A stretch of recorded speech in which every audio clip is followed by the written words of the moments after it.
Welcome to the fourth chapter of our Retina series, where we will discuss age-related macular degeneration and other causes of choroidal neovascularization. AMD is a leading cause of irreversible vision loss and blindness worldwide. In this lecture, we will review its pathophysiology, risk factors, clinical classification, and imaging findings. We will discuss both non-neovascular and neovascular forms of the disease, including geographic atrophy, macular neovascularization, and polypoidal choroidal vasculopathy. Finally, we will review current management strategies, including ARED supplementation, anti-VEGF therapy, and other causes of choroidal neovascularization that may mimic AMD. Let's get started. Age-related macular degeneration, or AMD, is an important cause of vision loss worldwide. From an epidemiologic standpoint, it is the leading cause of irreversible vision loss in individuals over 50 years of age, and is the most common cause of legal blindness in the United States. Moving on to the clinical classification of AMD, the disease can be divided into early or intermediate stages and late stage or advanced disease. Early and intermediate AMD are characterized by non-exudative degeneration and are also referred to as dry AMD. In contrast, late-stage AMD can be further divided into two forms. The non-neovascular form is known as geographic atrophy, while the neovascular form is characterized by macular neovascularization, or MNV. It is important to note that geographic atrophy and macular neovascularization can coexist in the same eye. Finally, the preferred terminology is macular neovascularization, or MNV. This term is favored because neovascularization can arise from retinal vessels in addition to the choroid. Historically, several other terms have been used to describe this process, including neovascular AMD, exudative AMD, and wet AMD. Now that we have reviewed the classification of AMD, let's examine the aging-related changes that occur within the macula. The main structures affected include the outer retina, the retinal pigment epithelium, or RPE, Bruch membrane, and the choriocapillaris. Beginning with the photoreceptors, aging is associated with a reduction in both photoreceptor density and distribution. Importantly, rods are affected to a greater extent than cones. Next, there are several characteristic changes within the retinal pigment epithelium. These include a loss of melanin granules, the formation of lipofuscin granules, and the accumulation of residual bodies. Together, these findings reflect age-related alterations in RPE structure and composition. Another important aging-related change is the development of basal laminar deposits. These deposits are located between the plasma membrane of the RPE cell and the native RPE basement membrane. In terms of composition, basal laminar deposits consist of extracellular matrix proteins. Another important finding is the development of basal linear deposits. These deposits accumulate over time and expand to form soft drusen. They are composed of lipid-rich material and are thought to result from lipoprotein particles located between the basement membrane of the RPE and the inner collagenous layer of Bruch membrane. In addition to these extracellular deposits, aging also affects the choriocapillaris. Specifically, progressive involutional changes occur within the choriocapillaris as part of the normal aging process. The key point to emphasize is that these findings should not automatically be interpreted as evidence of age-related macular degeneration. Rather, they may represent normal age-related changes of the macula and associated supporting tissues, and therefore are not necessarily indicative of AMD pathology.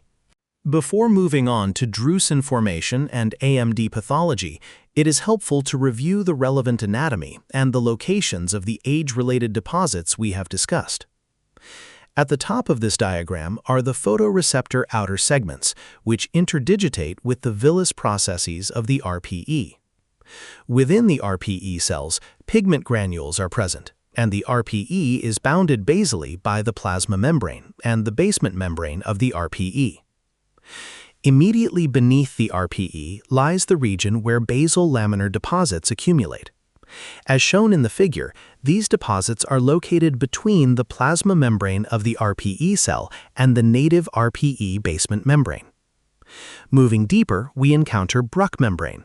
Within this area, basal linear deposits accumulate. These lipid-rich deposits are situated between the basement membrane of the RPE and the inner layers of Bruch membrane and can enlarge over time to contribute to the formation of soft drusen. Finally, beneath Bruch membrane lies the basement membrane of the choriocapillaris and the choriocapillaris itself, which provides vascular support to the outer retina and RPE.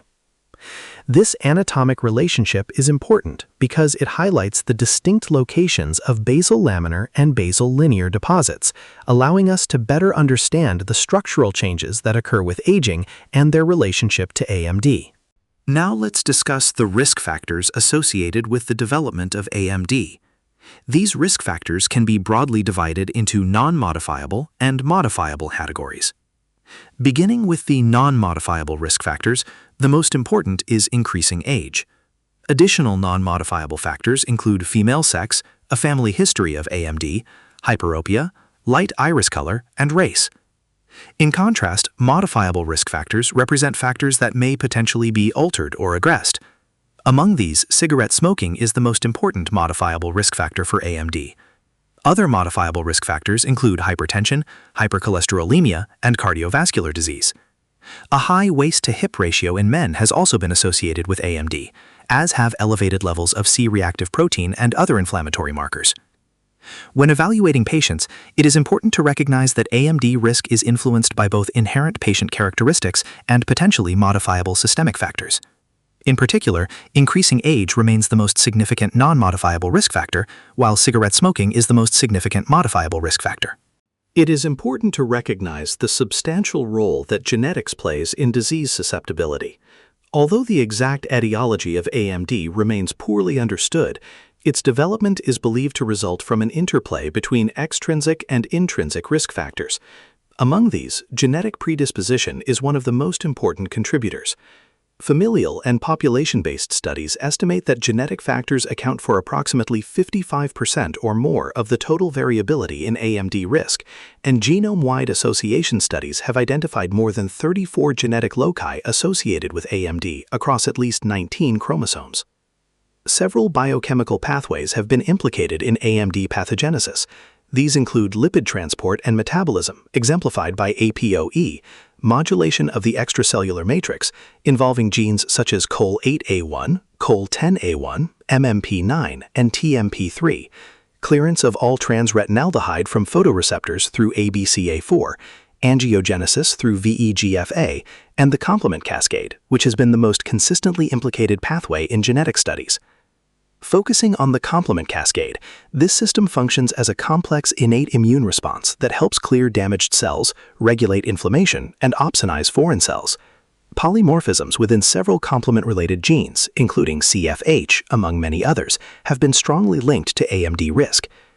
Among the major susceptibility genes identified, CFH, encoding complement factor H, is associated with the Y402H polymorphism. This variant confers a 4.6-fold increase in risk in heterozygous individuals and a 7.4-fold increase in risk in homozygous individuals.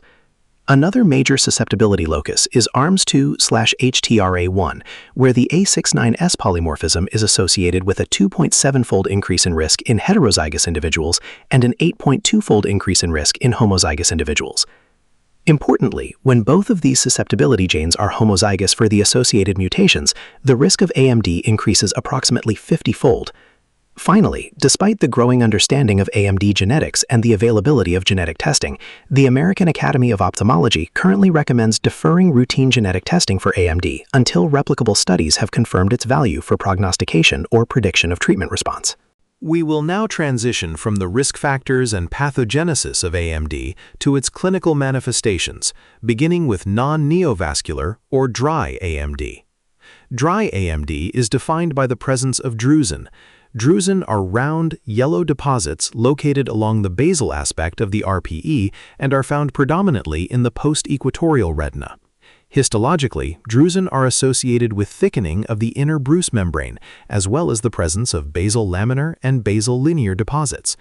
The OCT image shown here demonstrates the characteristic elevations produced by drusen beneath the retina.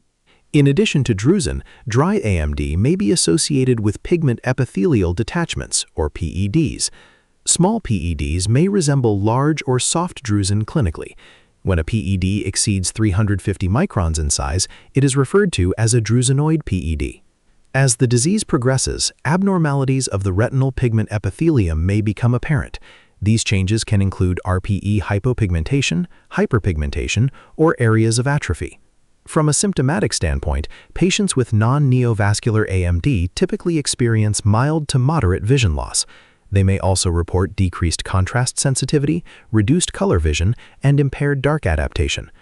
The fundus photographs shown at the bottom of the slide illustrate the appearance of soft drusen, one of the hallmark findings of non-neovascular AMD.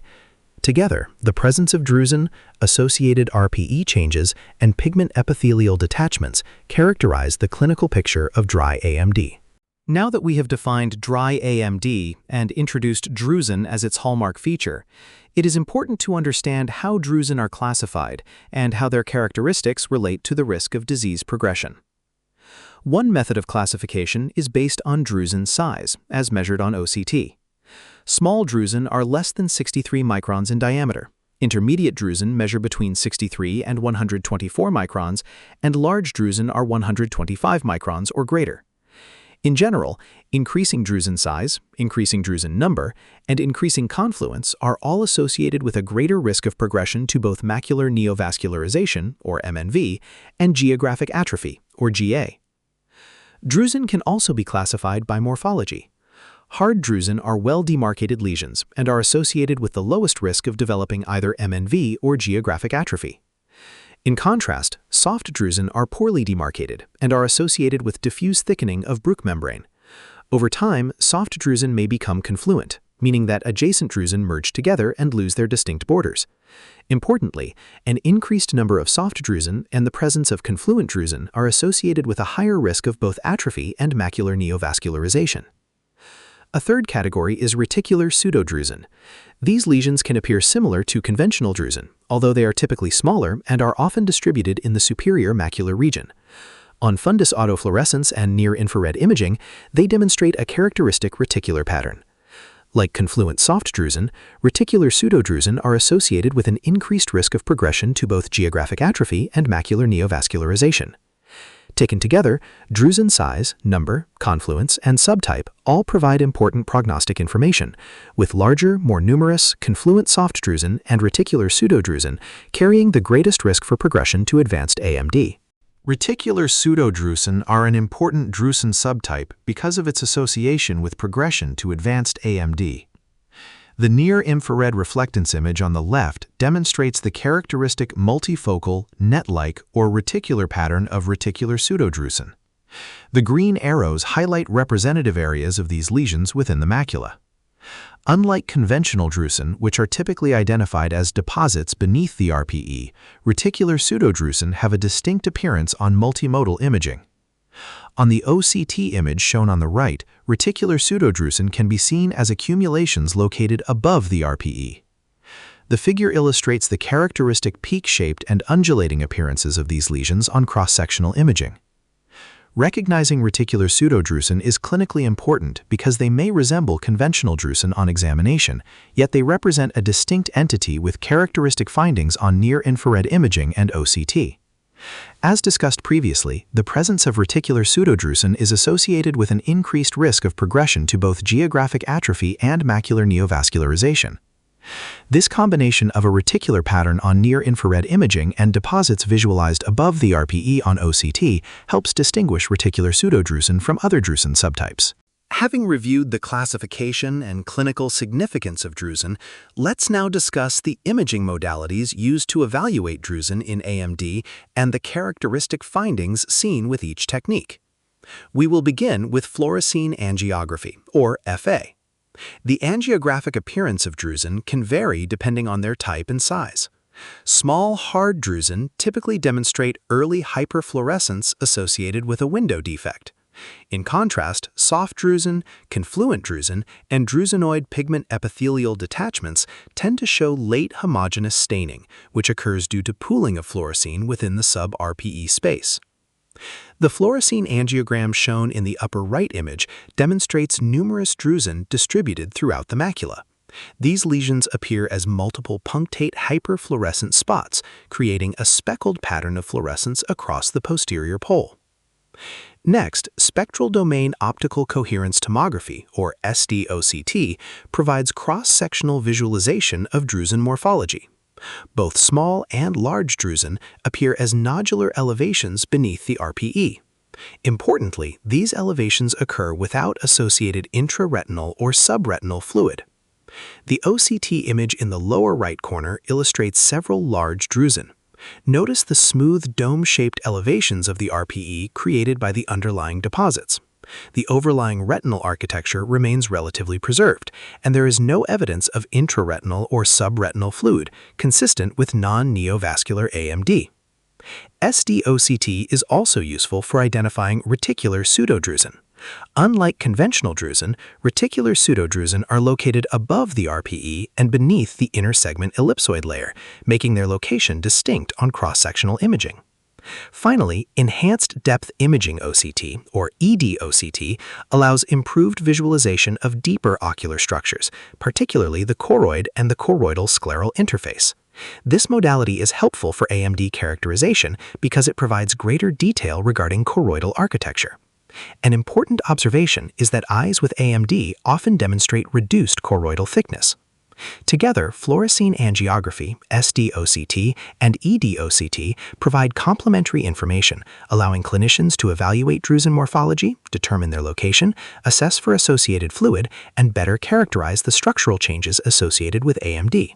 It is important to recognize that abnormalities of the retinal pigment epithelium are also common features of non-neovascular AMD and carry important prognostic significance.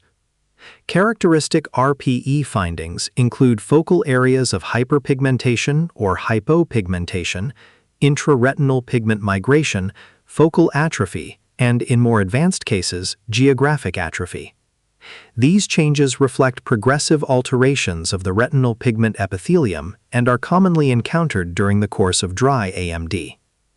The color fundus photograph shown in the lower right demonstrates these pigmentary abnormalities.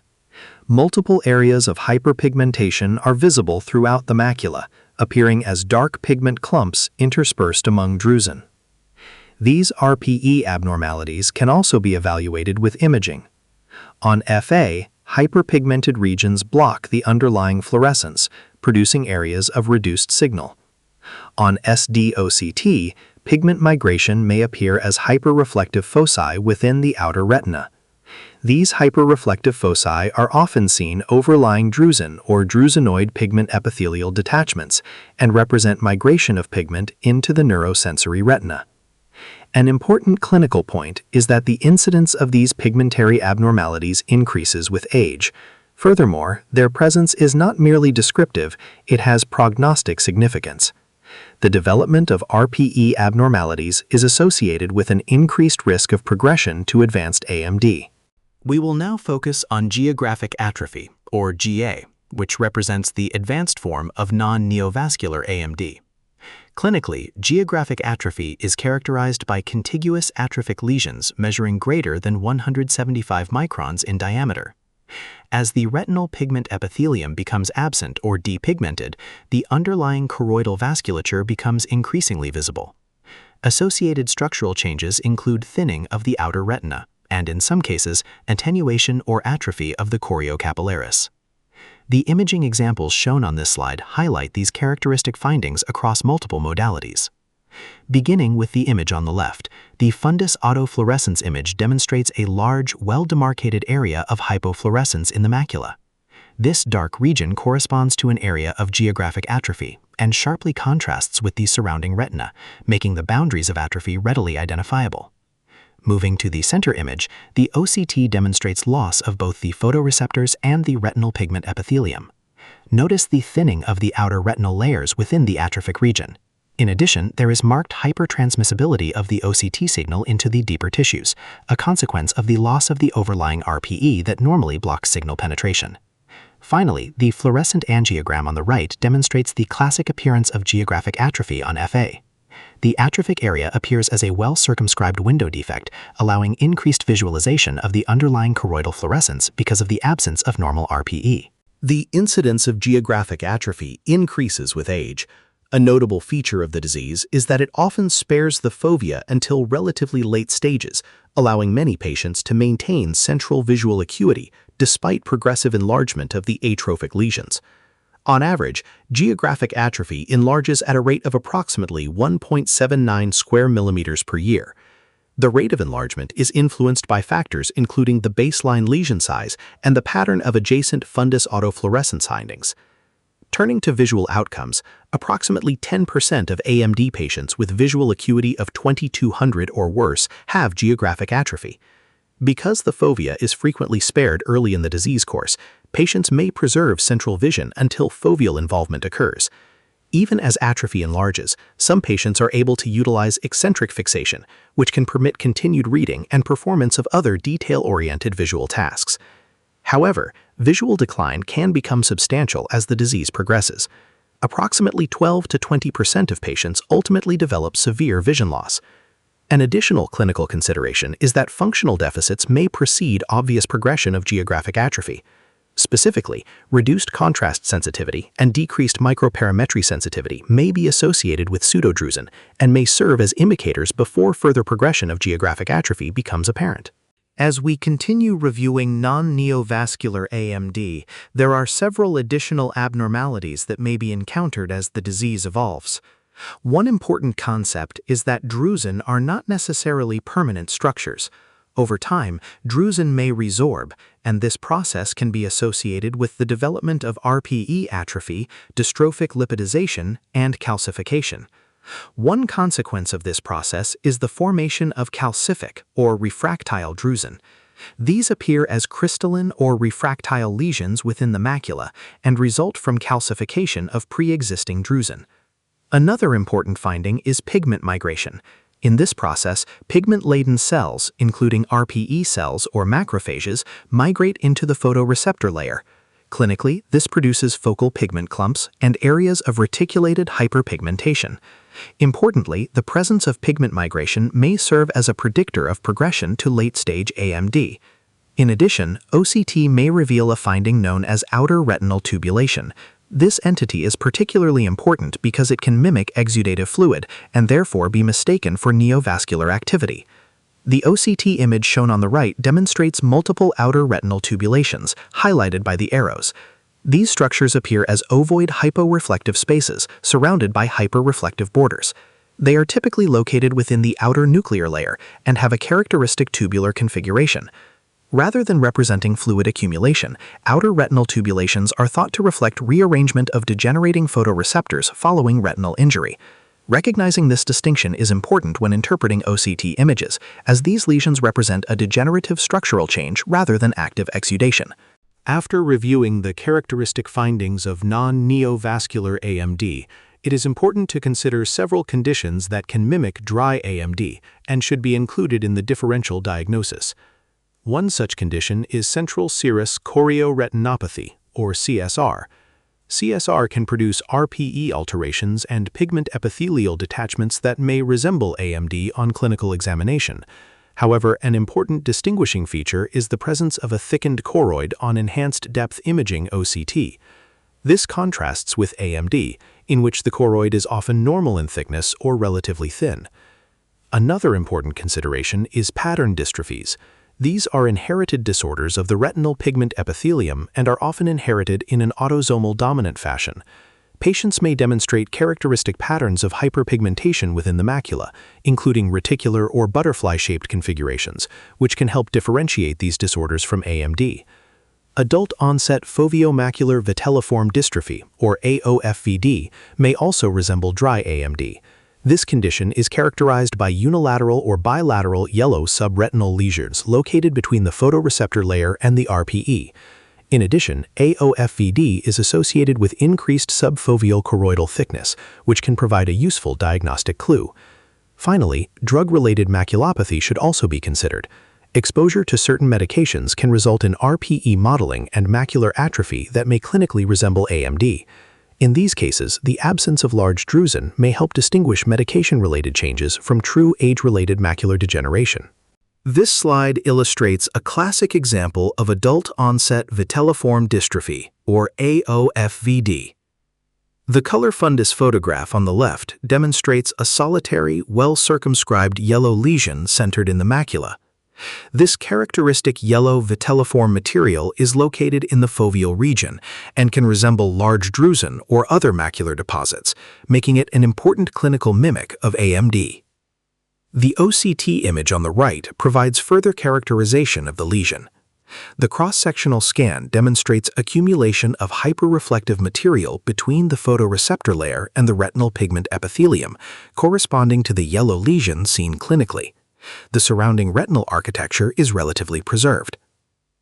Because these lesions can resemble drusen or other manifestations of dry AMD, careful clinical examination and multimodal imaging are important for distinguishing the two conditions. Let's now discuss how AMD is staged based on drusen characteristics and the presence of advanced disease. Beginning with early AMD, this stage is defined by either extensive small drusen measuring less than 64 microns in diameter or the presence of at least one intermediate drus measuring between 63 and 124 microns. As the disease progresses, patients may meet criteria for intermediate AMD. This stage is characterized by extensive intermediate-sized drusen, the presence of at least one large drus measuring 125 microns or greater, or the development of non-subfoveal geographic atrophy. Finally, advanced or late AMD can be divided into non-neovascular and neovascular forms. The non-neovascular form, also referred to as dry or atrophic AMD, is defined by the presence of subfoveal geographic atrophy. In contrast, neovascular AMD, also known as wet or exudative AMD, is characterized by neovascularization and associated bleeding. Now that we have reviewed the staging of AMD, let's discuss the management of patients with non-neovascular disease, focusing on patient education, risk factor modification, and nutritional supplementation. A key component of management is patient education and appropriate follow-up. Patients should be counseled regarding modifiable risk factors, including smoking cessation, weight reduction in those with obesity, blood pressure control, and maintaining a diet that includes leafy green vegetables. In addition, patients should be educated about the symptoms that may indicate progression to late-stage AMD. These symptoms include metamorphopsia and the development of scotomas. To facilitate early detection of visual changes, patients should be encouraged to perform regular self-monitoring with an Amsler grid. Equally important is ensuring that patients understand the need for prompt ophthalmic evaluation if new symptoms develop. Early recognition of disease progression allows for timely assessment and management. Beyond education and surveillance, nutritional supplementation also plays an important role in selected patients. Specifically, AREDS2 supplementation is recommended for patients with intermediate AMD and advanced AMD. However, these supplements are not indicated for patients with early AMD. Let's review the evidence supporting AREDS vitamins and the differences between the original AREDS formulation and the updated AREDS2 formula. AREDS supplementation is indicated for patients with intermediate AMD or advanced dry AMD. Clinical studies demonstrated that supplementation reduced progression to advanced AMD by approximately 25% and reduced the risk of moderate vision loss by 19% over a 5-year period. Importantly, no measurable benefit was observed in patients without AMD or in those with early AMD, which is why supplementation is not recommended for these groups. The original AREDS formulation consisted of 500 mg of vitamin C, 400 IUs of vitamin E, 15 mg of beta-carotene, 80 mg of zinc oxide, and 2 mg of copper, provided as cupric oxide. Subsequently, the AREDS2 study evaluated modifications to this formula. One important change involved the removal of beta-carotene, as it was associated with an increased risk of lung cancer in smokers. It was replaced with lutein and zeaxanthin, which demonstrated similar efficacy. The resulting AREDS2 formulation, which is found over the counter, contains the same doses of vitamin C, vitamin E, zinc, and copper, with the substitution of 10 mg of lutein and 2 mg of zeaxanthin for beta-carotene. The trial also noted that addition of omega-3 long-chain polyunsaturated fatty acids did not provide additional benefit, and therefore was not incorporated into the final AREDS2 formulation. The AREDS risk scoring system, which estimates a patient's risk of progression to advanced AMD, is based on several clinical risk factors. The presence of at least one large drusen measuring 125 microns or greater contributes 1 point. Any pigment abnormality also contributes 1 point. If a patient has bilateral intermediate drusen in the absence of a large drusen, this contributes 1 point.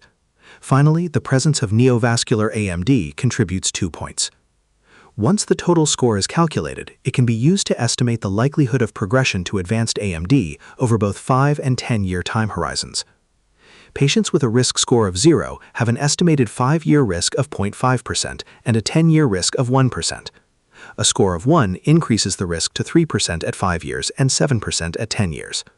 With a score of 2, the estimated risk rises to 12% at 5 years and 22% at 10 years. As the score continues to increase, the risk of progression rises substantially.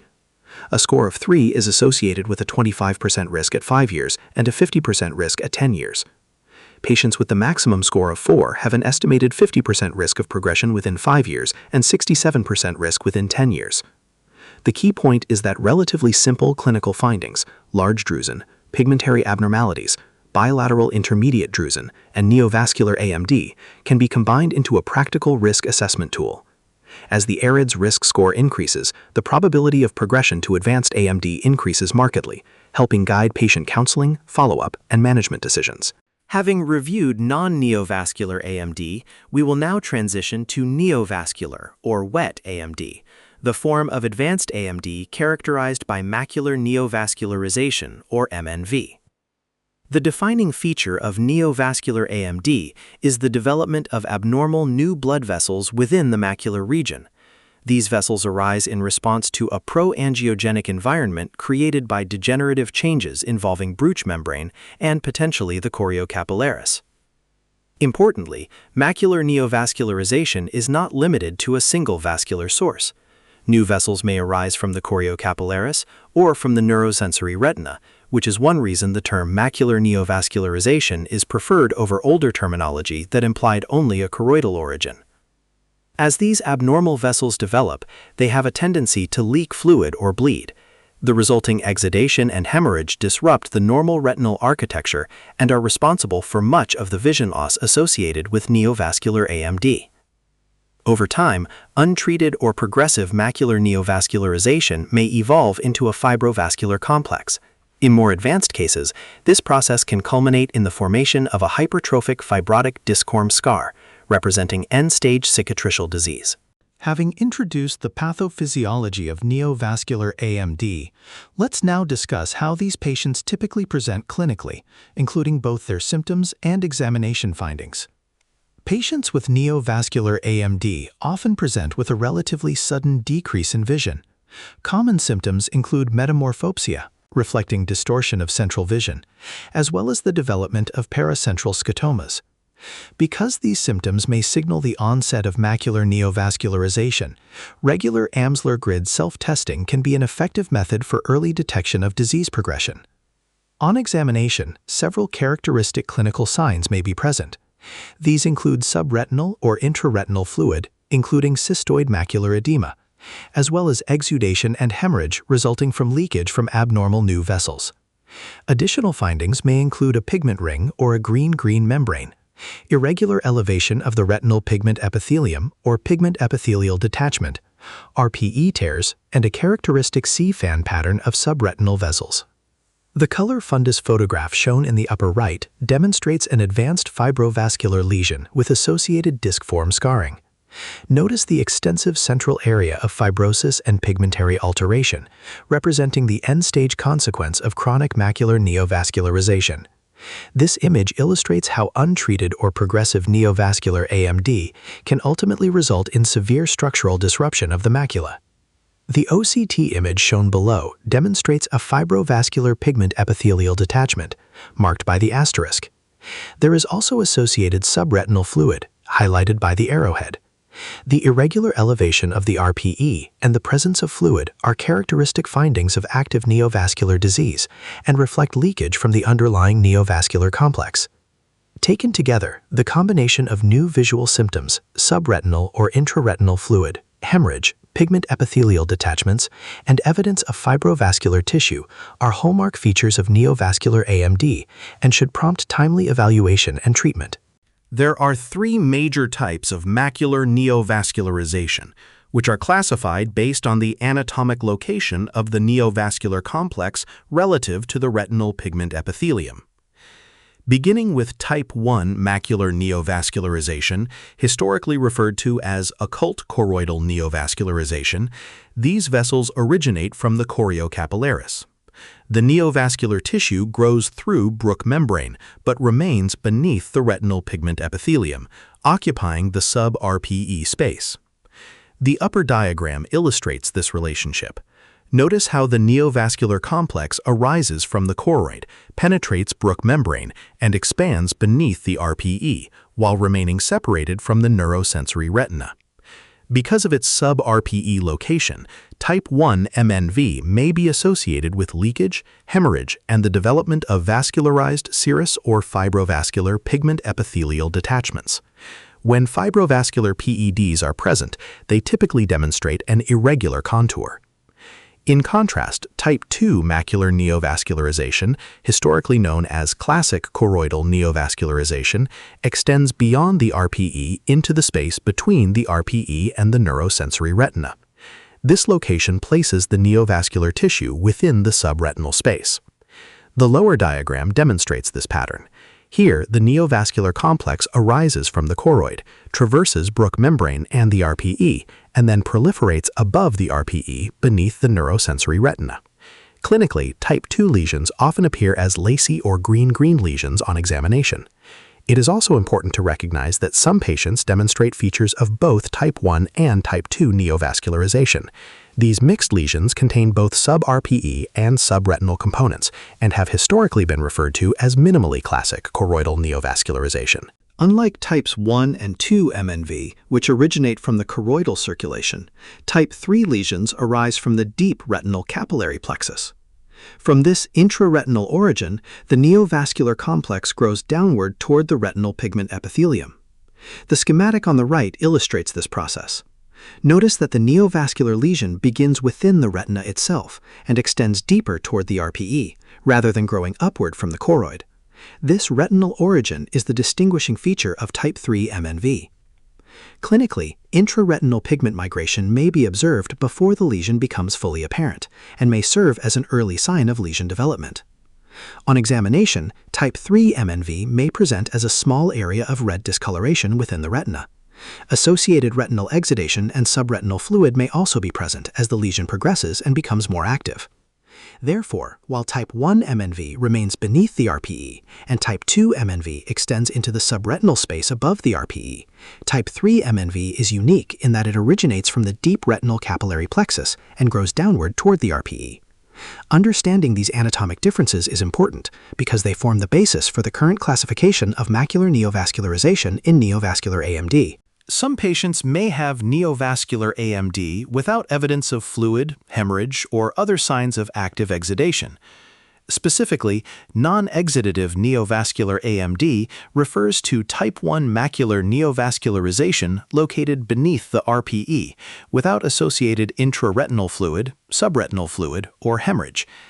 Because these lesions lack the typical manifestations of active neovascular disease, they can be difficult to recognize clinically and may be mistaken for confluent drusen or a drusenoid pigment epithelial detachment.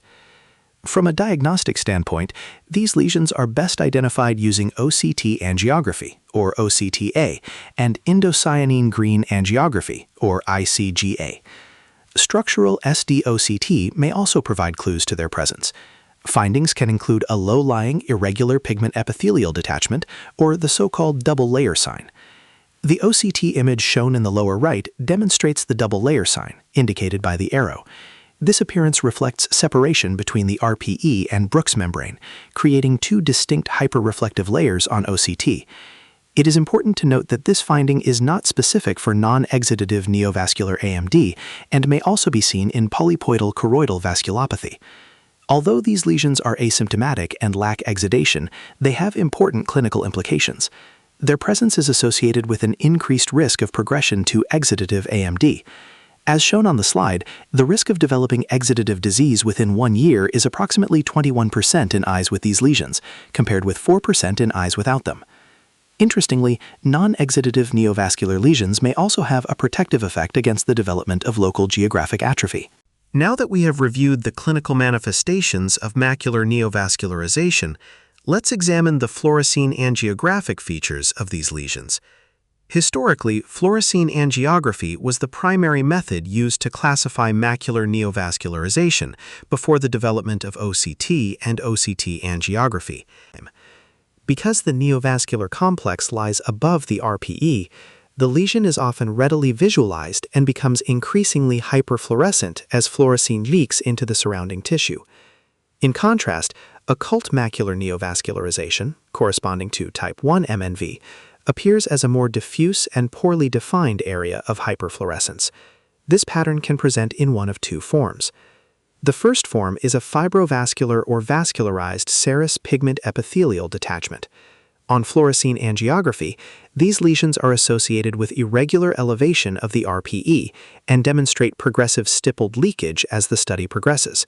In some cases, homogeneous dye pooling may be present, often accompanied by a focal notch or so-called hotspot within the lesion. The second form is late leakage of undetermined source. These lesions are often poorly defined or difficult to identify during the early phases of the angiogram. Instead, they become most apparent during the later phases, when diffuse leakage accumulates without a clearly identifiable source in the early frames. This slide illustrates a case of minimally classic macular neovascularization, which represents a mixed lesion containing both type 1 and type 2 MNV components. Beginning with image A, the color fundus photograph demonstrates AMD changes in the macula, including a focal area of retinal hemorrhage. As noted on the slide, minimally classic lesions may present clinically as a spot of retinal hemorrhage within the macular region. Image B shows the early phase fluorescein angiogram. At this stage, there is early hyperfluorescence corresponding to the classic component of the neovascular membrane. The lesion becomes visible relatively early in the angiographic sequence.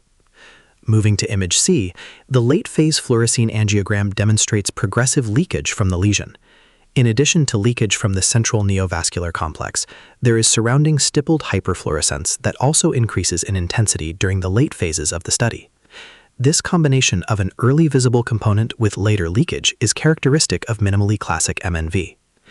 Finally, image D demonstrates the corresponding OCT findings. The infrared image on the left identifies the location of the OCT scan, indicated by the green arrow. The OCT cross-section on the right reveals multiple manifestations of exudative neovascular disease. Intraretinal fluid is present within cystic spaces in the retina. There is also subretinal fluid beneath the neurosensory retina and sub-RPE fluid beneath the retinal pigment epithelium.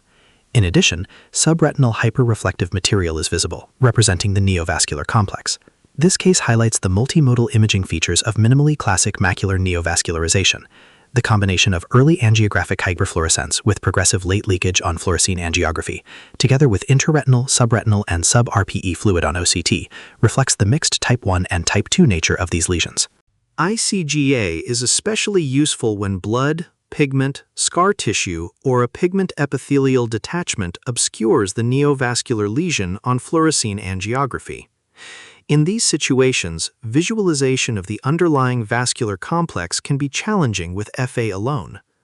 One advantage of ICGA is that it uses infrared wavelengths, which penetrate more deeply through heme and pigment. This deeper tissue penetration allows improved visualization of choroidal structures and occult neovascular lesions that may not be readily apparent on fluorescein angiography. As a result, ICGA can identify occult hotspots of macular neovascularization. These focal areas of increased signal may reveal active neovascular complexes that are otherwise difficult to detect with conventional angiography. In addition, ICGA may help distinguish scar tissue from serous fluid beneath the retinal pigment epithelium. This distinction can be clinically important because it may uncover active vascular lesions that are masked by overlying structural changes. Therefore, while fluorescein angiography remains an important imaging modality for evaluating macular neovascularization, ICGA serves as a valuable complementary study when the lesion is obscured by hemorrhage, pigment, scarring, or PEDs, allowing better visualization of underlying neovascular activity and occult vascular abnormalities. We will now turn to spectral domain OCT, which has become the most practical and widely used tool for diagnosing, classifying, and monitoring macular neovascularization. One of the major advantages of SDOCT is its ability to identify pigment epithelial detachments, or PEDs, which are commonly produced by type 1 macular neovascularization. Several distinct PED morphologies can be recognized on OCT. The first is the serous PED. The OCT image labeled A on the right demonstrates a classic serous PED. Notice the sharply elevated, dome-shaped contour of the RPE, with a relatively dark or hollow internal reflectivity beneath it. As noted on the slide, serous PEDs typically do not have associated intraretinal or subretinal fluid. A second important subtype is the fibrovascular PED. The OCT image labeled B illustrates this appearance. Unlike serous PEDs, fibrovascular PEDs may or may not be sharply elevated. Instead, they contain lacy or polyp-like hyperreflective material beneath the RPE, representing the underlying neovascular tissue. These lesions may also demonstrate signs of contraction over time. Finally, chronic fibrovascular PEDs may develop a characteristic multi-layered appearance, sometimes referred to as the onion sign. This appearance results from sub-RPE cholesterol crystal precipitation, producing multiple reflective layers within the PED. Chronic fibrovascular PEDs may also evolve following anti-VEGF treatment. In some cases, they can develop into a serous PED with a so-called bridge arch appearance. This morphologic change is associated with poor visual outcomes. Continuing our discussion of SDOCT findings in neovascular AMD, an important feature to recognize is subretinal hyperreflective material, or SHRM. SHRM refers to hyperreflective material located between the neurosensory retina and the retinal pigment epithelium. This material may represent a combination of fluid, fibrin, blood, and macular neovascularization tissue. Clinically, the presence of SHRM is important because it is associated with worse visual acuity, largely due to the development of fibrosis and scarring within the macula. SDOCT can also help differentiate the various types of macular neovascularization based on their characteristic structural appearances. Type 1 MNV, which is located beneath the RPE, typically appears as a heterogeneous hyperreflective elevation of the RPE within the sub-RPE space. This reflects the presence of neovascular tissue beneath the retinal pigment epithelium. Type 2 MNV, in contrast, is located above the RPE within the subretinal space.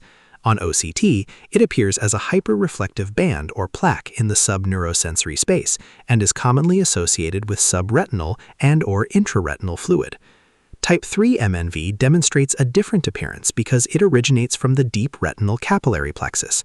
On OCT, these lesions appear as hyperreflective foci arising from the deeper retinal layers and may be associated with cystoid macular edema and pigment epithelial detachment. We will now turn to OCT angiography, or OCTA, which has become an important tool for evaluating macular neovascularization. One of the major advantages of OCTA is its ability to provide detailed visualization of the architecture of the neovascular complex. Unlike fluorescein angiography, OCTA allows direct assessment of the vascular network without the obscuring effects of fluorescein leakage. As a result, the underlying vessel structure can be evaluated in much greater detail. This capability also enables more precise characterization of the different MNV subtypes based on their location and growth pattern. For type 1 MNV, OCTA demonstrates abnormal vessels located below the retinal pigment epithelium. This corresponds to the sub-RPE location of type 1 neovascularization that we discussed previously. For type 2 MNV, OCTA reveals angiogenic complexes located above the RPE within the subretinal space. Because the neovascular tissue extends beyond the RPE, its location can be readily appreciated on OCTA segmentation. For type 3 MNV, OCTA demonstrates the characteristic downward growth of new vessels toward the RPE. This reflects the retinal origin of these lesions from the deep retinal capillary plexus and their progression toward the outer retina and RPE. This slide provides an example of a type 1 macular neovascularization lesion and demonstrates how OCTA can visualize the neovascular network beneath the retinal pigment epithelium. Image A is the OCT angiogram. The neovascular complex is visible as a dense vascular network located beneath the RPE. Notice the characteristic C-fan configuration of the lesion, with prominent feeder vessels and larger caliber branches supplying the vascular complex. OCTA allows direct visualization of this architecture without interference from dye leakage, making the vascular pattern readily apparent. Image B shows the corresponding end-face OCT structural image at the level of the lesion. This view demonstrates the overall extent and location of the neovascular complex within the macula and corresponds anatomically to the vascular network identified on OCTA. The green line visible on both images A and B indicates the location of the cross-sectional OCT scan shown below in image C. Image C is the corresponding B-scan OCT. This cross-sectional view demonstrates distortion of the retinal contour caused by the underlying type 1 macular neovascularization. The lesion is located beneath the RPE, consistent with the defining characteristic of type 1 MNV. The red segmentation line highlights the level used for end-face visualization of the neovascular complex. This slide demonstrates the appearance of type 2 macular neovascularization. Unlike type 1 lesions, which remain beneath the RPE, type 2 MNV is located above the RPE within the subretinal space. These images represent progressively deeper end-face OCTA slabs, allowing visualization of the lesion at different retinal depths. Beginning with image A, the superficial slab demonstrates the superficial capillary plexus and the larger retinal vessels. At this level, the neovascular complex is not yet clearly visualized. Image B corresponds to the deep capillary plexus. Here, the foveal avascular zone appears expanded, reflecting distortion of the normal retinal architecture by the underlying lesion. Moving deeper to image C, which represents the avascular zone of the retina, the type 2 neovascular complex becomes clearly visualized. The lesion is outlined in red and demonstrates a distinct vascular network within the normally avascular subretinal space. Image D shows the choriocapillaris slab. The neovascular complex remains visible and can be seen extending upward into the retina, illustrating the characteristic location of type 2 MNV above the level of the RPE. The green and red crosshairs visible throughout the end-face images indicate the location of the corresponding cross-sectional OCT scan shown below. Finally, image E demonstrates the B-scan OCT. This cross-sectional image shows disturbance of the retinal pigment epithelium with associated subretinal fluid and fibrosis. The red segmentation lines identify the layers used for the end-face OCTA reconstructions. The presence of subretinal pathology is consistent with the defining feature of type 2 MNV, namely growth of the neovascular complex into the space between the RPE and the neurosensory retina. This slide demonstrates the appearance of type 3 macular neovascularization, also known as retinal angiomatous proliferation. As discussed previously, type 3 lesions originate from the deep retinal capillary plexus and grow downward toward the retinal pigment epithelium. Beginning with image A, the OCTA slab at the level of the deep capillary plexus demonstrates dilated blood vessels, indicated by the arrow. These vessels are noticeably larger than the surrounding capillaries near the edge of the foveal avascular zone and represent the site of the developing neovascular lesion. Image B shows the avascular zone slab. At this level, the type 3 lesion appears as a discrete focus of abnormal flow, highlighted by the arrow. The lesion remains localized and is clearly visualized within the outer retinal layers. Moving deeper to image C, at the level of the choriocapillaries, the OCTA image demonstrates a connection between the dilated deep retinal capillary vessels and the underlying choroidal circulation. The arrow highlights this area of communication, illustrating the downward extension characteristic of type 3 MNV. The remaining panels provide the corresponding cross-sectional OCT images with segmentation overlays. Image D shows the B scan corresponding to the segmentation used in image A. The green lines identify the level of the deep capillary plexus where the lesion is visualized. Image E demonstrates the cross-sectional scan corresponding to image B, again showing the segmentation boundaries used to isolate the outer retinal component of the lesion. Finally, image F corresponds to image C and demonstrates the segmentation used at the level of the choriocapillaries. The red lines identify the deeper slap where the connection to the choroidal circulation is visualized. We will now discuss polypoidal choroidal vasculopathy, or PCV, an important entity that has historically been associated with neovascular AMD, but is now viewed somewhat differently. PCV was originally thought to represent a variant of type 1 macular neovascularization within the spectrum of age-related macular degeneration. However, it is now generally considered part of the pachychoroid disease spectrum. From an epidemiological standpoint, PCV was initially described in middle-aged African American and Asian American women with hypertension. Despite these early observations, it is now recognized that PCV can occur in both sexes and across all racial and ethnic groups. The prevalence of PCV varies considerably among different populations. In Asian populations, PCV accounts for approximately 20 to 50% of cases of neovascular AMD. In contrast, among white individuals, PCV represents less than 5% of macular neovascularization cases. Therefore, while PCV shares several clinical features with type 1 macular neovascularization and neovascular AMD, it is now regarded as part of the pachychoroid spectrum and demonstrates important epidemiological differences, particularly with respect to its prevalence across different populations. One of the hallmark findings of PCV is the presence of orange-red subretinal nodules, which are often located in the peripapillary region. The image in the upper right demonstrates this appearance, with the circled area highlighting a cluster of orange-red subretinal lesions adjacent to the optic disc. These nodular lesions correspond to the polypoidal components of the disease. Another common feature is the development of multiple recurrent serosanguinous pigment epithelial detachments.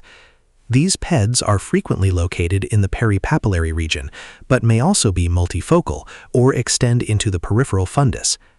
Because of their recurrent nature, these lesions can lead to repeated episodes of leakage and bleeding. As a consequence, patients may develop both subretinal and vitreous hemorrhage. In addition, PCV is often associated with a disproportionate amount of exudation relative to the size of the lesion. The fundus photograph in the lower right illustrates these complications. Multiple areas of exudation are visible throughout the posterior pole, along with evidence of hemorrhagic changes. This image demonstrates the tendency of PCV to produce significant exudative and hemorrhagic manifestations. From a vascular standpoint, PCV is characterized by a branching network of choroidal feeder vessels that terminate in polyp-like aneurysmal dilations. These aneurysmal vascular enlargements give rise to the characteristic clinical appearance and recurrent episodes of leakage and bleeding. Finally, as noted on the slide, PCV may be less responsive to anti-VEGF therapy than typical neovascular AMD. ICGA is considered the gold standard imaging modality for the diagnosis of PCV. The key angiographic finding is the presence of focal hyperfluorescent spots within the choroidal vasculature. These hyperfluorescent foci correspond to the polypoidal lesions that characterize the disease and are often located in the peripheral portions of the branching vascular network. The ICGA image shown on the right demonstrates this classic appearance. Notice the bright focal hyperfluorescent lesion within the choroidal circulation. This focal area of increased fluorescence represents a polypoidal dilation and is the hallmark finding used to establish the diagnosis of PCV on ICGA. Historically, identification of these polypoidal lesions by ICGA has been considered the definitive diagnostic feature of the disease. The ability of indocyanine green dye to penetrate through pigment, blood, and exudation allows superior visualization of the underlying choroidal vascular abnormalities compared with fluorescein angiography. However, although ICGA remains the gold standard, the slide highlights an important practical point. ICGA is not always necessary to make the diagnosis. In many cases, OCT of the macula can provide sufficient structural information to support the diagnosis and guide management. This slide summarizes the characteristic SD-OCT findings in polypoidal choroidal vasculopathy, or PCV. A common feature is a large pigment epithelial detachment next to a smaller, shallower PED, creating the notch sign, as shown in the second image on the right. Beneath the PED, hyperreflective tissue may represent the branching vascular network that supplies the polyps. Multiple rounded elevations within a fibrovascular PED can produce the string of pearls appearance seen in the top image. These vascular lesions may also cause exudation, appearing as intraretinal fluid or hyperreflective intraretinal and subretinal material, demonstrated in the bottom image. PCV is also associated with a thickened choroid, or pachychoroid, best assessed with EDI-OCT. Finally, the third image shows the double layer sign, where the RPE is separated from Bruch's membrane by the underlying vascular network, although this finding is not specific to PCV. Finally, let's discuss the prognosis and treatment of PCV and review the major clinical trials that have guided current management. In general, visual outcomes in PCV may be better than those observed in typical AMD-associated macular neovascularization. However, an important exception is the development of severe subretinal hemorrhage, which can result in significant visual loss and negatively affect prognosis. From a treatment standpoint, PCV tends to be less responsive to anti-VEGF therapy than other forms of macular neovascularization. This relative treatment resistance has led investigators to evaluate combination treatment strategies, incorporating photodynamic therapy, or PDT. Several landmark clinical trials have examined these approaches. The Everest study demonstrated that PDT, either alone or combined with ranibizumab, was superior to ranibizumab monotherapy. In contrast, the Planet study produced different findings. In this trial, aflibercept monotherapy was shown to be non-inferior to combination treatment with aflibercept and PDT. As we conclude our discussion of neovascular AMD, it is important to review the differential diagnoses, particularly those conditions that can closely mimic the presentation of macular neovascularization. The most common misdiagnosis is central serous chorioretinopathy, or CSR. One reason for this diagnostic challenge is that subretinal fluid may be present in both CSR and neovascular AMD. As a result, the presence of fluid alone is not sufficient to distinguish between these entities. Several features favor a diagnosis of CSR. First, subretinal hemorrhage is typically absent in CSR, unless secondary choroidal neovascularization develops. Therefore, the presence of hemorrhage should raise concern for neovascular AMD rather than uncomplicated CSR. Another important distinguishing feature is choroidal thickness. On enhanced depth imaging OCT, patients with CSR typically demonstrate a thick choroid, whereas patients with AMD more often have a normal or relatively thin choroid. Consequently, measurement of choroidal thickness on EDI-OCT can be extremely helpful when differentiating these conditions. A useful clinical pearl is that CSR is generally associated with a thick choroid, while AMD is more commonly associated with a thin choroid. This distinction can provide an important clue when the diagnosis is uncertain. Another condition that may be mistaken for neovascular AMD is macular telangiectasia type 2. Because it can produce structural and imaging findings that overlap with neovascular disease, it should remain in the differential diagnosis when evaluating patients with suspected macular neovascularization. One of the earliest treatments for macular neovascularization was thermal laser photocoagulation. This approach uses direct laser energy to destroy the neovascular lesion. However, its use has been limited by high recurrence rates and generally poor visual outcomes, which reduced its long-term effectiveness in the management of neovascular AMD. Another treatment strategy is photodynamic therapy, or PDT, often referred to as a cold laser because it relies on a photochemical rather than thermal effect. In this procedure, verteporfin is administered intravenously and subsequently activated with laser light. Activation of verteporfin generates a localized photochemical reaction that results in thrombosis of the neovascular complex. PDT has been shown to slow disease progression. However, it does not prevent major vision loss in most eyes with macular neovascularization. In addition, treatment may induce upregulation of VEGF within the treated area, which can contribute to recurrent neovascular activity. Although PDT has largely been replaced by anti-VEGF therapy for most forms of neovascular AMD, it continues to play an important role in the management of PCV. As a result of the development and widespread success of anti-VEGF therapy, both thermal laser photocoagulation and photodynamic therapy are used much less frequently today.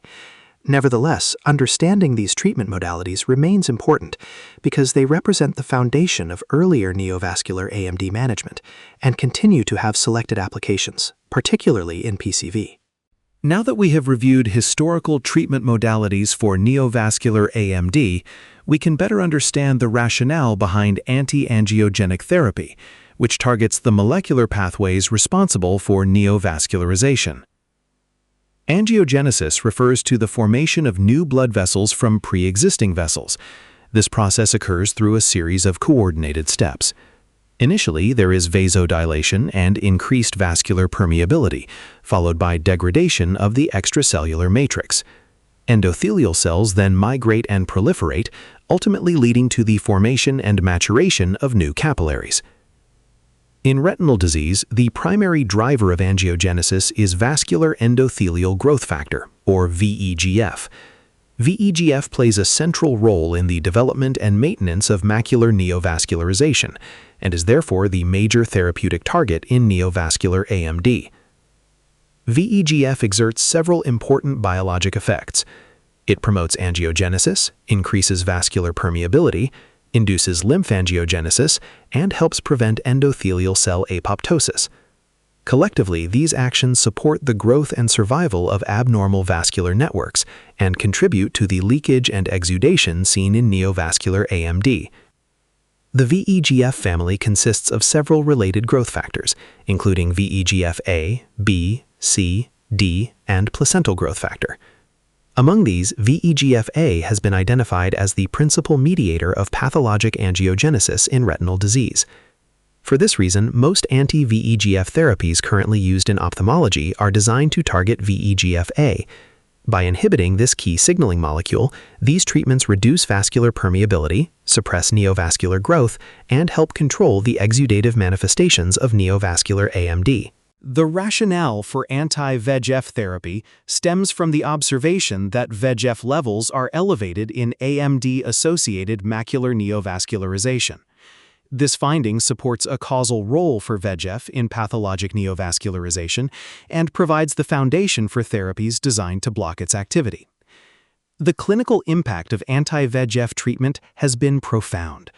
Currently, 5 FDA-approved anti-VEGF agents are available for the treatment of exudative AMD: aflibercept, ranibizumab, faricimab, pegapantinib, and brolucizumab.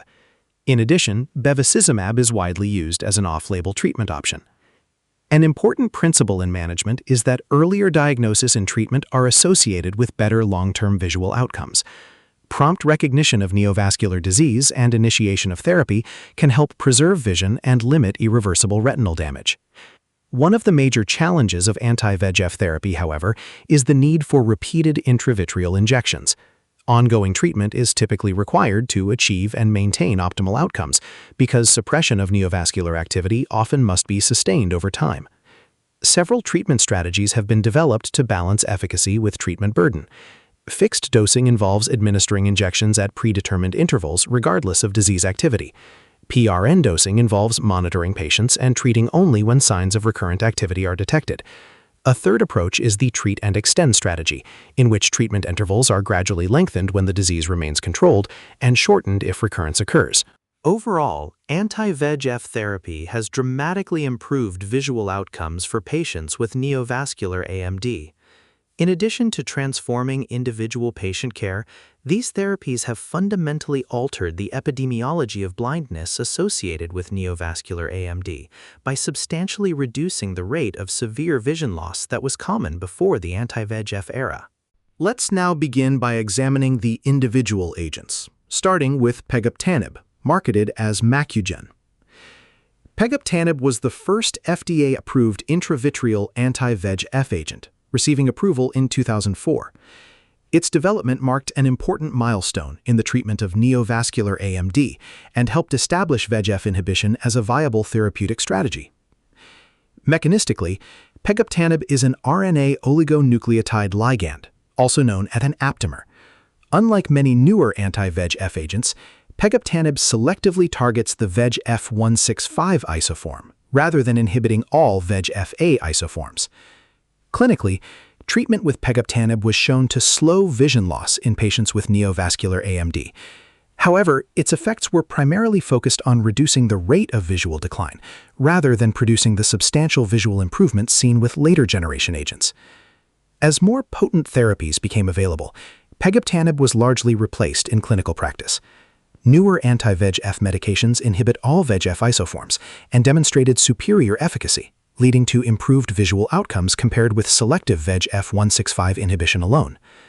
Therefore, while pegaptanib played a pivotal historical role as the first FDA-approved intravitreal anti-VEGF therapy, it has largely been superseded by newer agents that provide broader VEGF inhibition and greater clinical benefit. Ranibizumab is a recombinant humanized antibody fragment that binds VEGF and inhibits its biological activity. By targeting VEGF, ranibizumab suppresses pathological angiogenesis and vascular leakage associated with macular neovascularization.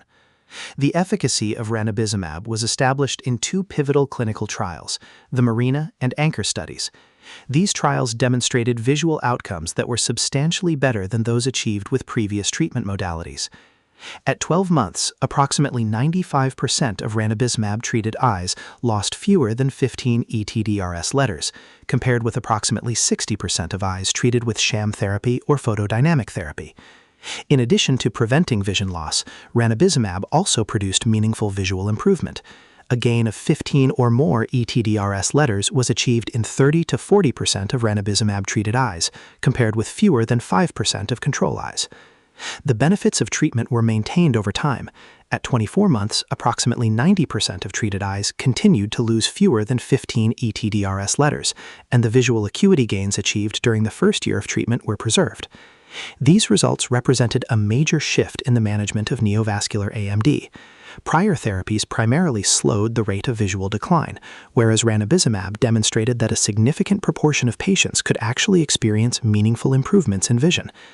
Therefore, the Marina and Anchor trials established ranibizumab as a highly effective anti-VEGF therapy, demonstrating substantial visual stabilization and clinically significant visual improvement in a large proportion of patients with neovascular AMD. The next question becomes how best to administer treatment in clinical practice. Several dosing strategies have been evaluated with the goal of balancing visual outcomes and treatment burden. The original Marina and Anchor trials utilized fixed monthly dosing and demonstrated excellent visual outcomes with regular monthly injections. Because of these strong results, monthly dosing became the initial standard against which other treatment regimens were compared. Subsequent studies evaluated whether less frequent treatment could maintain similar outcomes.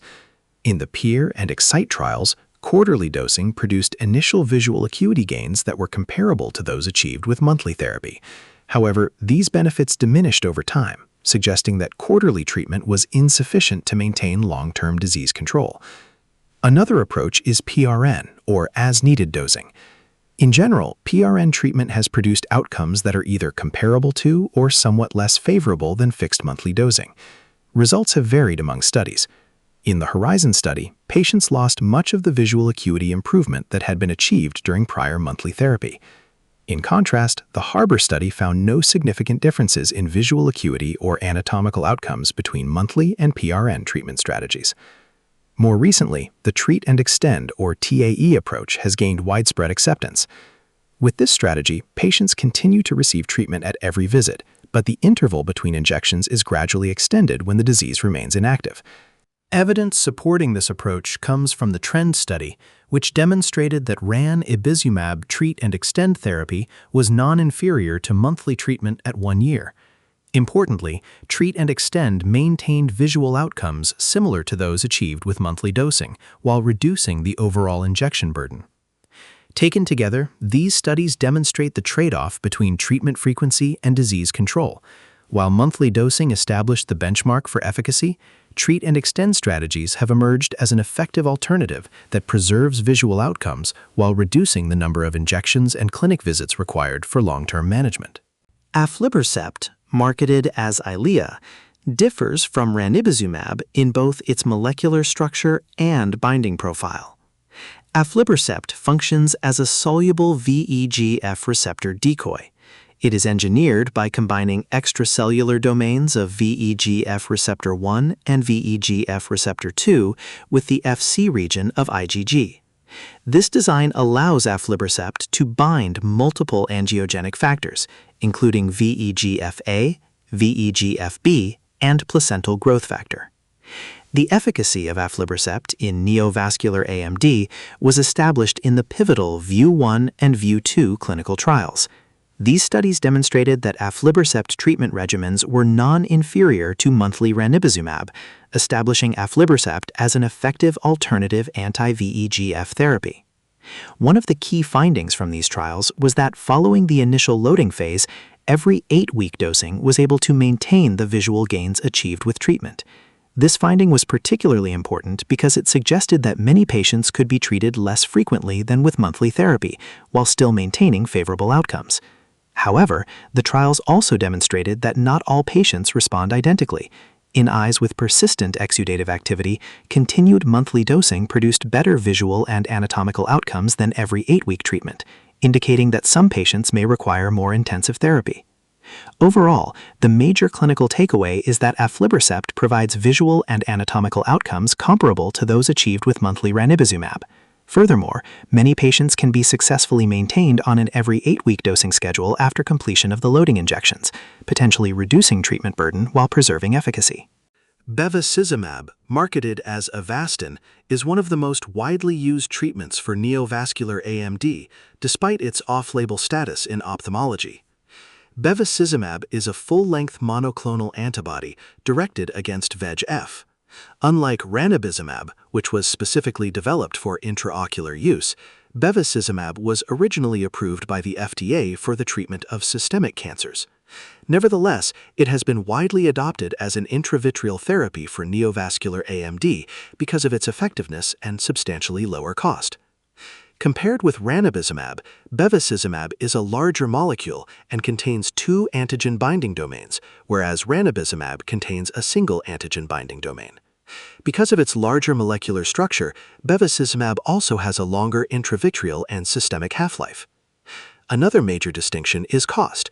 Bevacizumab is substantially less expensive than ranibizumab, which has contributed significantly to its widespread use in clinical practice.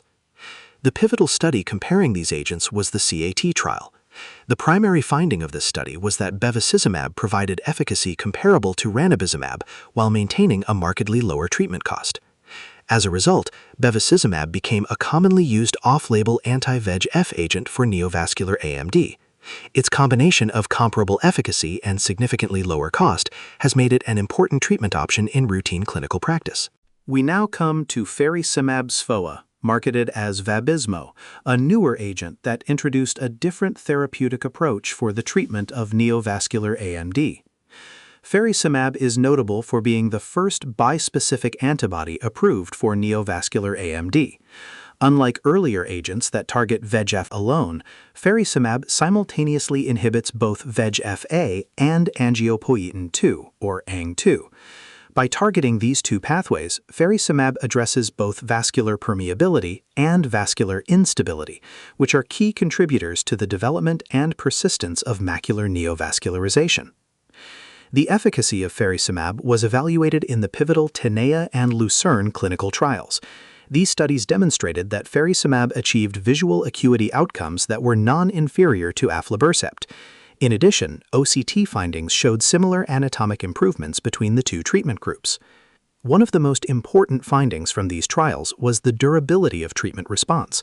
Many patients were successfully maintained on extended treatment intervals of up to 16 weeks while preserving visual and anatomic outcomes. This represented a significant advancement in reducing treatment burden for patients requiring long-term therapy. The studies also demonstrated a safety profile that was generally similar to that of aflibercept, with comparable overall ocular and systemic safety outcomes. Therefore, the key advantage of faricimab is that it provides visual and anatomic outcomes comparable to aflibercept, while allowing many patients to achieve extended treatment intervals of 12 to 16 weeks. This extended durability has the potential to reduce the frequency of injections and clinic visits while maintaining effective control of neovascular AMD. The final agent we'll discuss is brolucizumab, marketed as Beovu. Brolucizumab is a single-chain antibody fragment with a very low molecular weight of approximately 26 kilodaltons. This smaller molecular size distinguishes it from other anti-VEGF agents and was designed to allow high molar concentrations of drug to be delivered with each intravitreal injection. The efficacy of brolucizumab was evaluated in the pivotal Hawk and Harrier clinical trials. These studies demonstrated that brolucizumab was non-inferior to aflibercept with respect to visual acuity outcomes at 48 weeks. In other words, patients treated with brolucizumab achieved visual results comparable to those receiving aflibercept. In addition to comparable visual outcomes, brolucizumab demonstrated a superior anatomic drying effect. This was reflected by greater resolution of retinal fluid on imaging, suggesting more effective control of exudative disease activity in some patients. However, despite these favorable efficacy results, important safety concerns emerged following its introduction into clinical practice. Reported adverse effects included increased rates of intraocular inflammation, retinal vasculitis, and retinal vascular occlusion. Because these complications have the potential to threaten vision, safety considerations have become a major factor when selecting patients for brolucizumab treatment and when counseling patients regarding potential risks. Therefore, while brolucizumab demonstrated visual outcomes comparable to aflibercept and showed a superior anatomic drying effect in the Hawk and Harrier trials, its use has been tempered by concerns regarding intraocular inflammation, retinal vasculitis, and retinal vascular occlusion. As we conclude our discussion of anti-VEGF therapy, it is important to understand the potential complications associated with repeated intravitreal injections. These complications can be divided into ocular and systemic categories. Beginning with ocular complications, one of the most serious is endophthalmitis. Although uncommon, it remains a vision-threatening complication and occurs at a rate of approximately 1 case per 2,000 intravitreal injections. Another important ocular complication is retinal pigment epithelium, or RPE, tear. The risk of RPE tear is increased in eyes with fibrovascular pigment epithelial detachments. The highest risk is seen when the PED height exceeds 600 microns. RPE tears are thought to result from contraction of the underlying type 1 macular neovascularization and may occur following anti-VEGF treatment. Because these tears can lead to substantial visual loss, recognition of high-risk PED characteristics is important when counseling patients and monitoring treatment response. Potential systemic complications have also been reported, particularly in association with systemic bevacizumab use. These include hypertension, thromboembolic events such as myocardial infarction and cerebrovascular accident, gastrointestinal perforation, and bleeding. However, an important point to emphasize is that the evidence linking intravitreal anti-VEGF therapy to increased systemic complications remains conflicting. Although systemic adverse events have been a topic of ongoing investigation, a definitive association with intravitreal therapy has not been consistently established. A study looked at combination therapy using ranibizumab and PDT. The rationale behind combination treatment is that it targets multiple pathways involved in exudative AMD. Specifically, this approach addresses inflammation, angiogenesis, and fibrosis simultaneously. By combining anti-VEGF therapy with photodynamic therapy, treatment is directed at several mechanisms that contribute to disease activity and progression. An additional potential advantage of combination therapy is a reduction in retreatment rates when compared with ranibizumab monotherapy. By suppressing neovascular activity through complementary mechanisms, some patients may require fewer subsequent treatments. This strategy may be particularly useful in patients with polypoidal choroidal vasculopathy that is refractory to anti-VEGF monotherapy. In these cases, the addition of PDT may provide improved control of disease activity when injections alone are insufficient. The key point is that combination therapy with ranibizumab and PDT has the potential to reduce treatment burden while targeting multiple pathogenic pathways. This approach may be especially beneficial in patients with refractory PCV, where combination treatment can provide an alternative strategy for disease control. This slide focuses on low vision rehabilitation for patients with advanced age-related macular degeneration. Despite anti-VEGF therapy, some patients still progress to bilateral central vision loss, so treatment should not stop with control of the retinal disease. Low vision rehabilitation can improve daily function, independence, and overall quality of life. Options include both optical and non-optical aids. The device shown in the lower right image is an implantable miniature telescope, which is surgically placed in one eye and can provide up to 2.7 times magnification. However, it requires careful patient selection because endothelial cell loss can lead to corneal decompensation. Less invasive strategies include high-plus reading lenses, handheld or video magnifiers, improved task lighting, and contrast enhancement techniques. The key point is that rehabilitation should be individualized around the patient's specific visual goals and daily activities. It can help restore patients' vision if they have macular disease. So you can see here, surgeons making a large incision here in the superior sclera. Now the IMT, or implantable miniature telescope, is a larger device, and it's not foldable, and it requires a larger incision, and that's okay. So surgeons starting off by making a larger incision here superiorly, and then the question is, do you do cataract surgery through that incision, or do you make a separate incision? Surgeons making a separate incision here. So here comes some viscoelastic inside the eye, here's a paracentesis, another para. So it's like 4 incisions total. You're going in, getting a capsulorhexis done. Now, I'm still going to do a normal capsulorhexis for the IMT. And this is a device that can really provide improved central vision for patients with macular disease. So it uses the function basically of a telescope to give a lot more magnification in the central vision. And so this is typically implanted in one eye of a patient with bilateral macular disease here. Nice chop technique there, removing the nucleus, so not a super dense nucleus. This is usually reserved for patients with, let's say, advanced macular degeneration or other types of advanced macular disease. And so here, taking out the pieces pretty efficiently. Now, very careful here, keep the bag intact. Hey, check out our teaching website. So much great material. Such a great search engine. I pay extra every month, no joke, for that search engine, so that my viewers can actually search any topic very effectively. Check it out. Anyway, taking out the cortex here, nice and easy. What I was saying is you don't want to have a rupture of that capsular bag, otherwise how do you put the IMT inside the eye?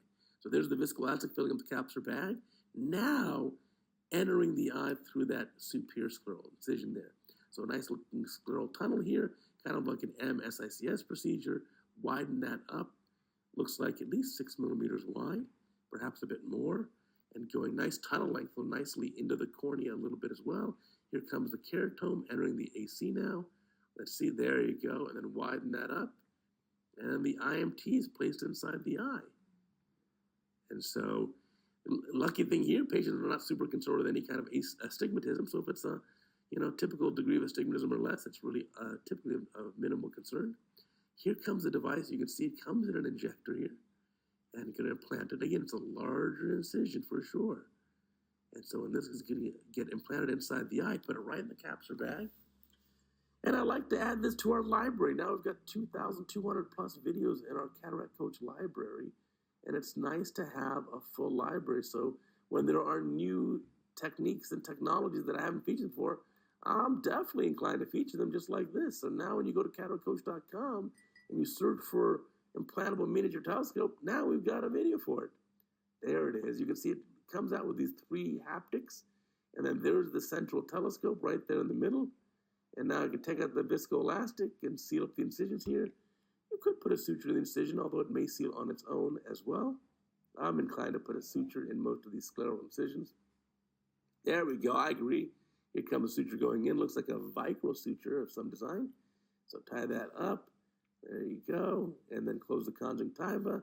And then probably a bimanual approach to remove the viscoelastic. So here's another interrupter. So maybe 3 interruptive sutures. Very experienced surgeon, obviously. Beautiful suturing technique. And interesting, have you used the IMT? I have not implanted it in a patient yet. And so this is a technology that we really haven't incorporated much into our practice. And again, it's not a huge volume for us. I mean, Patients with severe macular disease are very unusual in our practice. So here at the end, taking out the viscoelastic through the bimanual approach. That works really well. Check all the incisions and seal it up, call it a day. Interesting case here. Please leave me a comment below if you've done the IMT. Something a little different. Thanks for watching.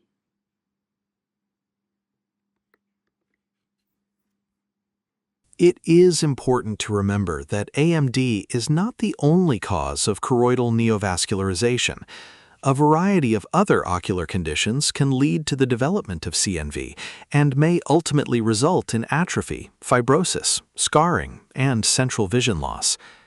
Despite differences in the underlying disease process, the management of many of these conditions has become similar to that of neovascular AMD.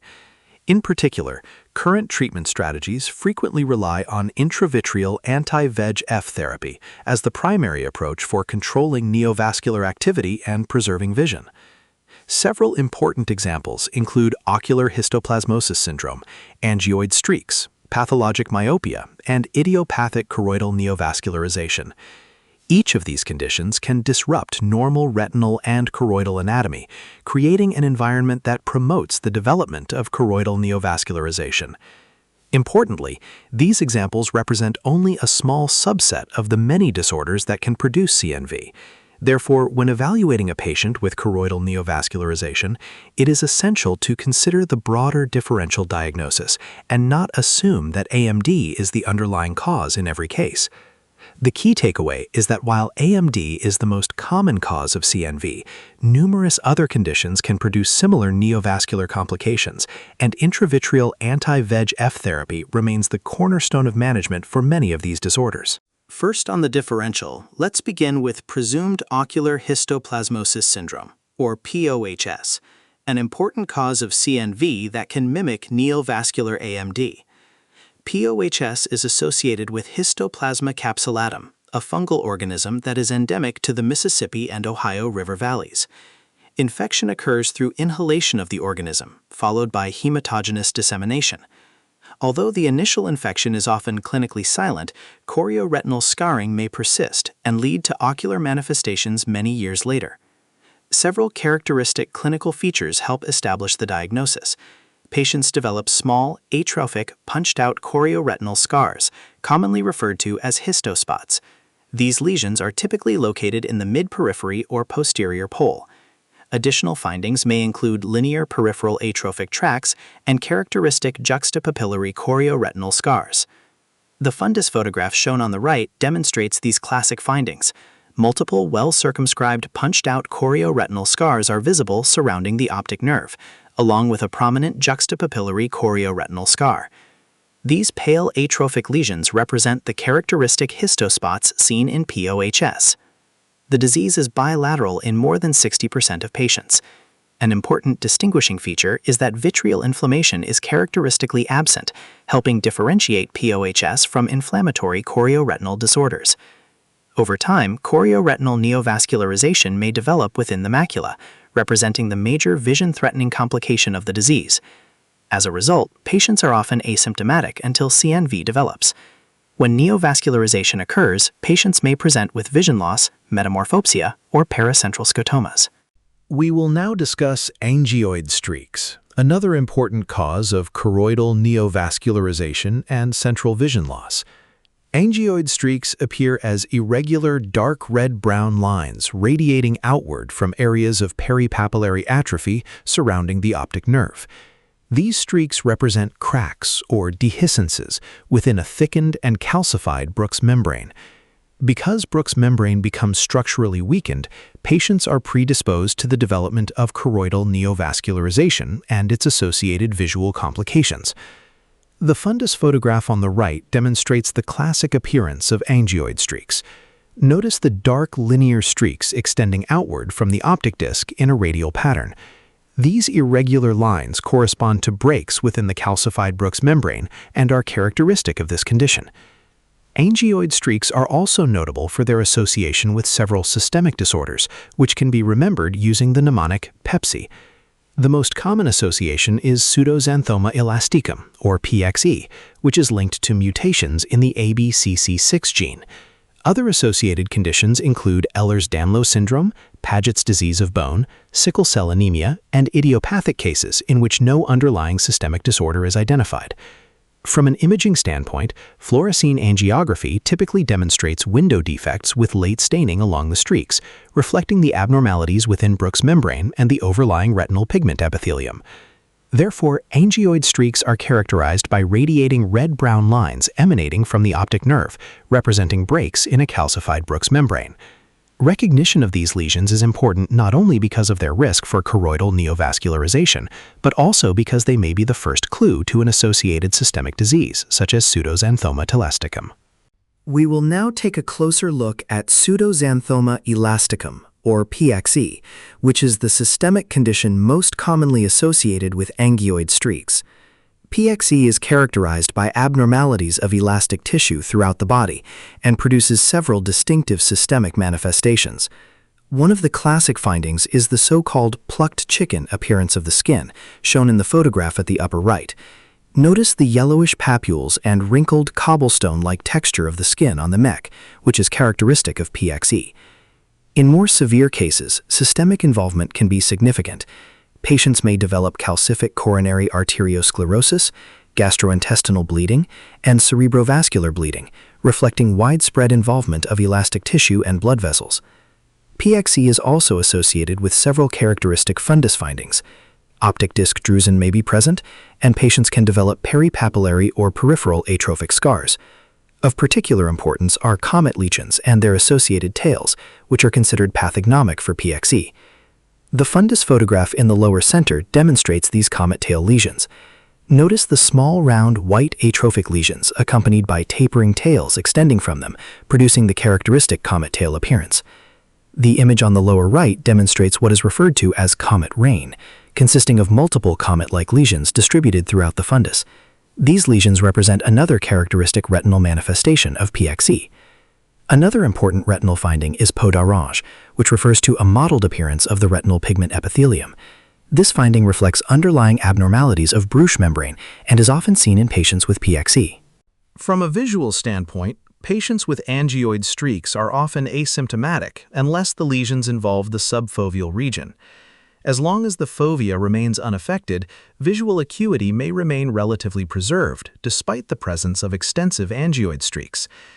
However, because angioid streaks represent breaks in a calcified and fragile Bruch's membrane, even relatively minor trauma can have important consequences. Trauma may precipitate a submacular hemorrhage, which can result in sudden and significant vision loss. Another major cause of visual decline is the development of choroidal neovascularization. As we have discussed throughout this section, disruption of Bruch's membrane creates a predisposition for CNV formation, making neovascular complications one of the most important long-term threats to vision in these patients. Management therefore focuses on prevention and early recognition of complications.